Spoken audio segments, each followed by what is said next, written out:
Hello friends, आज આપણે ખૂબ જ ટેસ્ટી એવું મટર પનીરનું શાક બનાવીને તૈયાર કરીશું। બહુ જ ટેસ્ટી, બિલકુલ ઢાબા સ્ટાઇલ બનીને તૈયાર થશે। તમને ખૂબ જ ગમશે। વિડીયો ગમે તો લાઈક જરૂરથી કરજો। ચેનલને હજુ સુધી સબસ્ક્રાઈબ ના કરી હોય ફ્રેન્ડ્સ તો જરૂરથી સબસ્ક્રાઈબ કરજો અને બેલ આઇકન દબાવજો જેથી તમને મારા બધા વિડીયોના નોટિફિકેશન સૌથી પહેલાં મળી રહે। તો ચાલો આપણે બનાવવાનું શરૂ કરીએ। मटर पनीर बनावा माटे अहीं मैं एक कढ़ाई में 2 मोटा चमचा जेटलुं तेल लीधेलुं छे।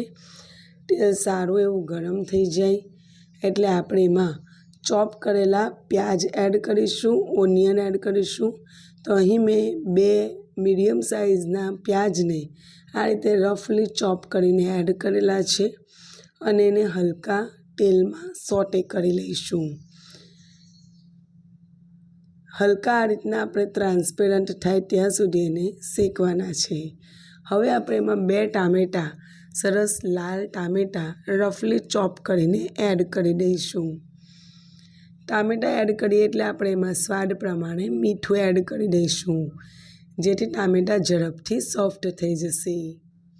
फरी मिक्स करी दईशुं अने एमां आपणे 1 इंच जेटला आदुनो टुकड़ो, 8 થી 10 જેટલી લસણની કળી અને 3 જેટલા લીલા મરચાં અથવા તમે જેટલું તીખું ખાવાનું પસંદ કરતા હોય એ રીતના લીલા મરચાં એડ કરી દેવાના અને એને આ રીતે સોટે કરી લેવાનું।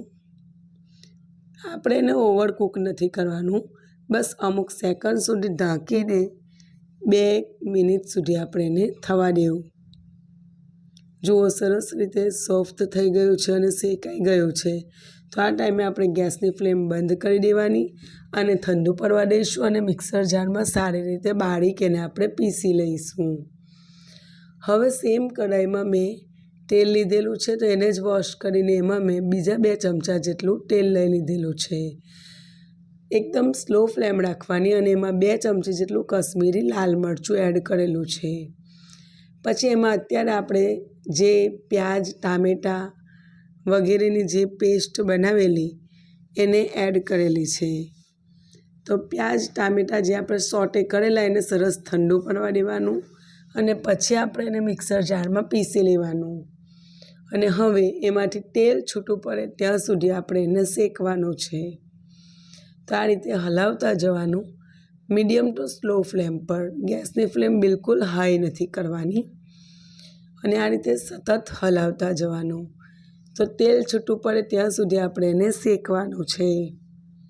तो आ रीते ढांकीने आपणे एने 2-3 मिनिट थवा दईशुं, वच्चे वच्चे हलावता रहीशुं। तो जुओ आ रीतनुं वच्चे वच्चे आपणे एने खोलीने आ रीते मिक्स करता रहेवानुं।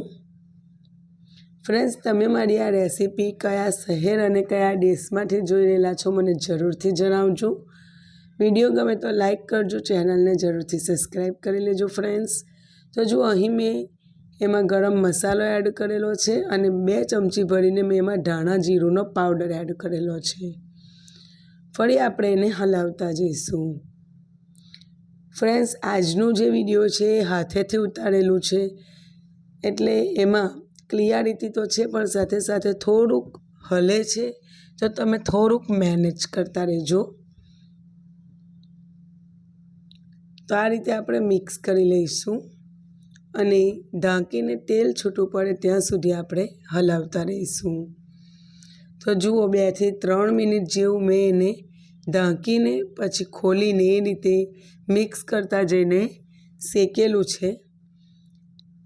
आ मसालाने आपणे एकदम स्लो टू मीडियम फ्लेम पर सारी रीते शेकवानो छे। बिल्कुल उतावळ नथी करवानी।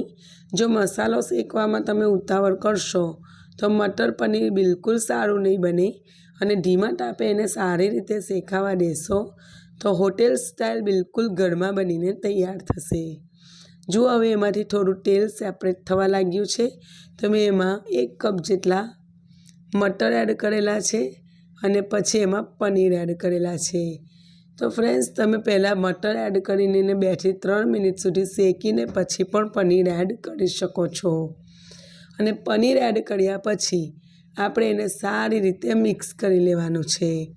એકદમ સરસ રીતે મિક્સ કર્યા પછી આપણે એમાં પાણી એડ કરીશું. તો જે રીતને આપણે ગ્રેવી બનાવવાની ઈચ્છા હોય એ રીતે આપણે એમાં પાણી એડ કરવાનું છે. તો સાઈડ પરથી તેલ પણ છૂટી પડી ગયું છે અને મેં એમાં 1 ગ્લાસ જેટલું પાણી એડ કરેલું છે. તો 200 ml લગભગ મેં એમાં પાણી એડ કરેલું છે. સરસ રીતે શેકાવા દઈશું. હવે આપણે એને 3 થી 4 જ મિનિટ સુધી શેકાવા દઈશું. પછી આપણે ગેસની ફ્લેમ એમાં બબલ આવવા લાગશે એટલે ગેસની ફ્લેમ બંધ કરી દઈશું. ઉપરથી આ રીતે મેં 1 નાની ચમચી જેટલો ગરમ મસાલો એડ કરેલો છે. તો પાછળથી આ રીતે ગરમ મસાલો એડ કરવાથી એનું ફ્લેવર બહુ જ સરસ લાગતું હોય છે. ઢાંકીને આપણે એને થોડીક વાર માટે થવા દઈશું. તો બહુ વધારે નહીં, બસ હવે આપણે એને 1-2 મિનિટ જેવું શેકાવા દીધું છે. તમે જોઈ શકો છો એમાંથી તેલ પણ સરસ સેપરેટ થઈ ગયું છે અને એમાં બોઇલ પણ આવી ગયું છે અને આપણી ગ્રેવી ખૂબ જ સરસ બનીને તૈયાર થઈ છે. તો આ ટાઈમે આપણે ગેસની ફ્લેમ બંધ કરી દઈશું અને એને ગરમા ગરમ આપણે સર્વ કરીશું. એના ઉપર મેં ધોઈ અને કાપીને લીલા ધાણા પણ એડ કરેલા છે. તો ચાલો ફ્રેન્ડ્સ, આપણે એને ગરમા ગરમ સર્વ કરીશું, એન્જોય કરીશું. તમે પણ આ રેસીપી જરૂરથી ટ્રાય કરજો. તમારી રેસીપી કેવી બની મને કમેન્ટ સેક્શનમાં જરૂરથી જણાવજો. ફ્રેન્ડ્સ, ફરી મળીશું એક નવી જબરજસ્ત રેસીપી સાથે. ત્યાં સુધી આવજો.